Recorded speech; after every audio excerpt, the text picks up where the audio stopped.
அவர் இப்போ நல்லா தானே ப்ரோ இருக்காரு, ம். டல்லாவும் இல்ல, பாக்குறதுக்கு நார்மலா தான் இருக்காரு. கண்டிப்பா ஆட வாய்ப்புகள் இருக்கு. உங்களோட கருத்து ஆடணுமா ஆடணும்? கண்டிப்பா ஆடணும் ப்ரோ. இன்னும் எத்தனை தோனி வருஷம் இல்லைன்னா நம்ம தலை இல்லைன்னா சிஎஸ்கேக்கு என்ன ப்ரோ இது சொல்லுங்க. ம். சிஎஸ்கேனால நம்ம தலை தான்.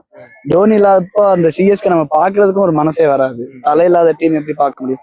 இருந்தாலும் தலை ஆடினா நல்லா இருக்கும். ஒரு 5 வருஷம் இன்னும் ஆடினா கூட சந்தோஷம் தான் பண்ணுவோம். சோ இப்ப மேட்ச் வந்து CSK versus RCB. Virat Kohli உங்களுக்கு பிடிக்கும்னு சொல்லிருக்கீங்க. சோ இவங்க 2 பேத்துக்கும் மோதுற மாதிரி வர 28ஆம் தேதி மேட்ச் நடக்க போகுது. ஆமா அது பாப்பீங்களா? பாப்பேன், கண்டிப்பா பாப்பேன். அதோட எதிர்பார்ப்பு எப்படி இருக்கு? ஏன்னா போன CSK வாட்டி ரொம்ப ஃபயரா இருந்துச்சு இல்லையா? ஆமா, இந்த கோலி வாட்டி இருக்காப்ல, இருந்தாலும் பாக்கலாம். ம். நம்பிக்கை சிஎஸ்கே. யார் ஜெயிப்பா? சிஎஸ்கே சிஎஸ்கே தான் ஜெயிப்பாங்கன்னு சொல்லியிருக்காங்க.